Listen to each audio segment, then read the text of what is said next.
Hi ನಮಸ್ತೆ friends. ಈಗ ನಾನು ನಮ್ಮ ಉತ್ತರ ಕರ್ನಾಟಕದ ಮುಟ್ಟಿಗೆ ಅಂದರೆ ಜೋಳದ ಹಿಟ್ಟಿನ ಮುಟ್ಟಿಗೆ ಮಾಡೋದು ಹೇಗೆ ಅನ್ನೋದು ಹೇಳ್ಕೊಡ್ತೀನಿ. ಮೆಣಸಿನ್ಕಾಯಿ, ಜೀರಿಗೆ, ಒಂದು 4 ಹೆಸರು ಬೆಳ್ಳುಳ್ಳಿ ಎಲ್ಲ ತೊಗೋಬೇಕು. ಉಪ್ಪು, ಆಮೇಲೆ ಹಿಟ್ಟು ಕಲಿಸ್ಕೋಬೇಕು. ಜಿಗಿ ಹಾಕ್ಕೊಂಡು ಜೋಳದ ಹಿಟ್ಟು ಚೆನ್ನಾಗಿ ಕಲಿಸಿದ್ಮೇಲೆ ಚೆನ್ನಾಗಿ ದಪ್ಪ ಮಾಡ್ಕೋಬೇಕು. ಒಂದು ಉಳ್ಳಿ ಮಾಡ್ಕೊಂಡು ಚೆನ್ನಾಗಿ ಜಿಗಿ ಆಗೋವರೆಗೂ ಕಲಿಸ್ಕೊಂಡು ಉಳ್ಳಿ ಮಾಡ್ಕೊಂಡು ರೊಟ್ಟಿ ಥರ ಚೆನ್ನಾಗಿ ದೊಡ್ಡದಾಗಿ ಲಟ್ಟಿಸ್ಬೇಕು. ಅದಂದರೆ ದಪ್ಪದಾಗಿ ಲಟ್ಟಿಸ್ಬೇಕು. ಅಂದರೆ ಬಡಿನೂಬಹುದು, ಲಟ್ಸ್ನೂಬಹುದು.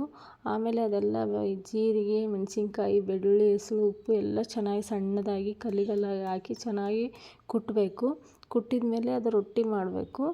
ದಪ್ಪದಾಗಿ ಮಾಡಬೇಕು ರೊಟ್ಟಿ. ದಪ್ಪದಾಗಿ ಅಂದರೆ ಮೆತ್ತಗಾಗಬೇಕು. ಅದು ಚೆನ್ನಾಗಿ ದಪ್ಪ ಅಂದರೆ ಮುಟ್ಗಿ ಮಾಡೋಕ್ಕೆ ದಪ್ಪನೇ ಮಾಡ್ತಾರೆ ರೊಟ್ಟಿ. ಇದು ಅಂದರೆ ನಮ್ಮ ಉತ್ತರ ಕರ್ನಾಟಕದಲ್ಲಿ ತುಂಬ ಫೇಮಸ್. ಚಿಕ್ಕ ಮಕ್ಕಳಿಗೆ ಕೈಯಲ್ಲಿ ಕೊಟ್ಟು ತಿನ್ನಿಸ್ತಾರೆ ಮುಟ್ಗಿ. ಚೆನ್ನಾಗಿರುತ್ತೆ. ಅದು ಹಂಚ್ಮೇಲೆ ಹಾಕಿ ಚೆನ್ನಾಗಿ ರೊಟ್ಟಿ ಹೆಂಗೆ ಬೇಯಿಸ್ತೀವಿ ಹಂಗೆ ಬೇಯಿಸ್ಬೇಕು.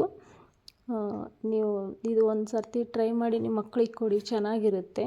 ಚೆನ್ನಾಗಿ ಅದಕ್ಕೆ ಮೇಲೆ ನೀರು ಹಚ್ಬೇಕು ರೊಟ್ಟಿ ಹಾಕಿ ಬಡ್ದ ಮೇಲೆ.